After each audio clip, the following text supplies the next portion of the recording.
Alright, we gotta talk about that press conference. I'm gonna just tell you this, UFC's never been back before. Remember when 2025 and 2024 where the press conference was all like terrible and there's no drama, there's no nothing, there's no like actual stakes in the fight. Now there is. These two back-to-back press conference has been kind of really great. Like we have like a lot of good moments and a lot of like bad moments, with both of them kind of have crazy like a storyline we're going through. Also we have a lot of like nice, moments with Pereira and like Taporia here fighting against Josh Hogan. Like to say this, like dude, Josh like was like kind of the best personality we have like so far. Cause like man, every single press conference he's in, he's kind of stirring up drama. A lot of fighters want to acknowledge he's existing, and like.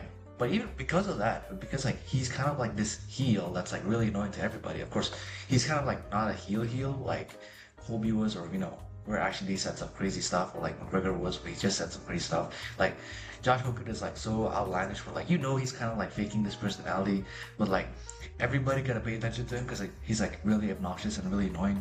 But like he got like he gave us like a lot of like good moments between a lot of fighters like Alex Pereira and like Ilya Taporia. Also, what the fuck was that? What the fuck was that like a new look from like Bo Nickel? Bleach his hair to like turn blonde and he like shaved his mustache, dude. He looks so fucking he looks so fucking weird, dude. He looks so fucking weird.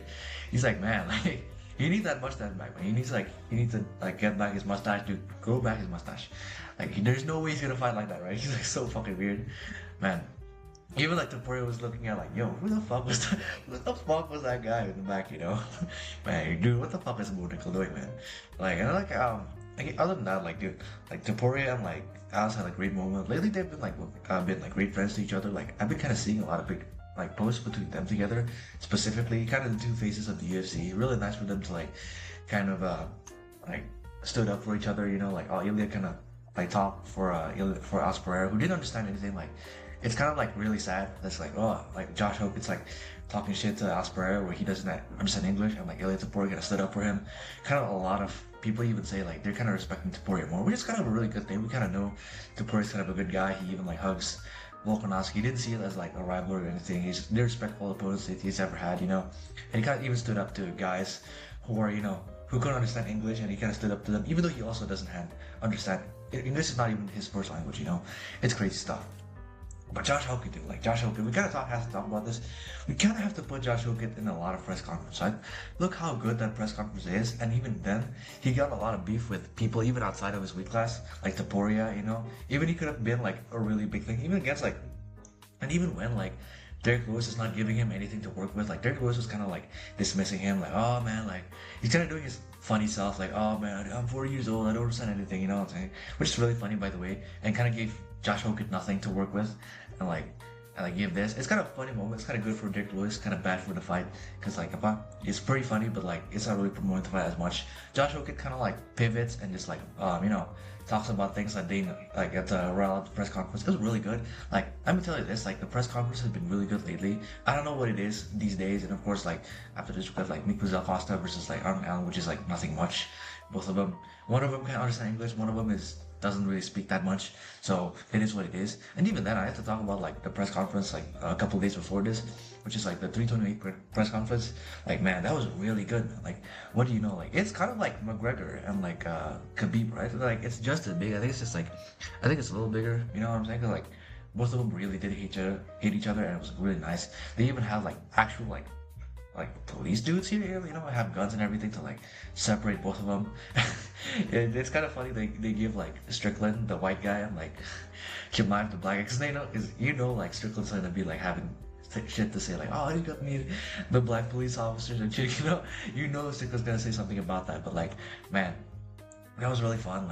Like Strickland's kind of trying to be like trying to say like some stuff about like the Kadira stuff, and of course like him being a bitch, and of course like actual conversation about the things he said, like she's trying to punk like Chimaev, like over and over again, but like at the same time Chimaev didn't even listen to any of that. Like it's kind of annoying what Chimaev's doing, but like it kind of drive the press conference a lot higher because he gave a lot of energy, a lot of fighters. And even then I want to talk to you guys about something, but like the questions that they've been asking lately about like about the fight and everything, it's kind of good. Like because like the first question I believe like in this press conference was like Compton Jones asked like, oh, what do you about not what do you think? I forgot what I was asking. I was like, man, what do you think about his comments? Blah blah blah. Like these comments hurt you. Or like, oh, do you think the fight footage was real and everything. Kind of brings fire to the fight itself. Of course, it's not like these are not like gold questions. Of course, like obviously it's still like kind of generic, but still it's kind of like generating a lot of more drama between them and like giving them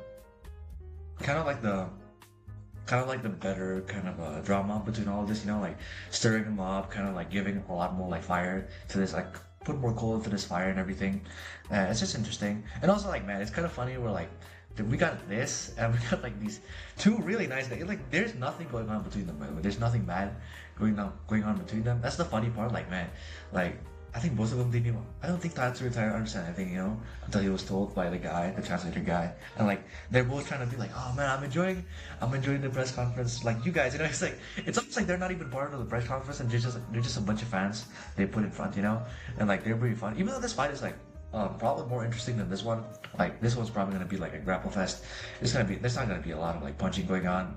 Like Kamshichiman gonna grapple him and probably gonna either like submit him or decision Strickland because he has like a lot better of a system of taking people down, and Strickland probably doesn't know how to stop him. But like they've been sparring before. I think at least Strickland probably understands a little bit about like, you know, a little bit about his style, like Kam's style. So it's probably nice. But like the real fight is this, because like both of them can strike, both of them can, well, Tyra can grapple, and Joshua Van's pretty good at like, you know, anti-grappling. So, you know, it's pretty nice. But yeah, like I think like by the end of the press conference, of course, it's kind of pretty bad because like Kamza keeps like, you know, talking over Strickland and like, oh, you didn't know nothing, blah, blah, blah. But like overall, I think like, man, the state of the UFC currently is like really nice. Like, man, it's kind of, you know, refreshing lately. Because like, remember the 337 press conference?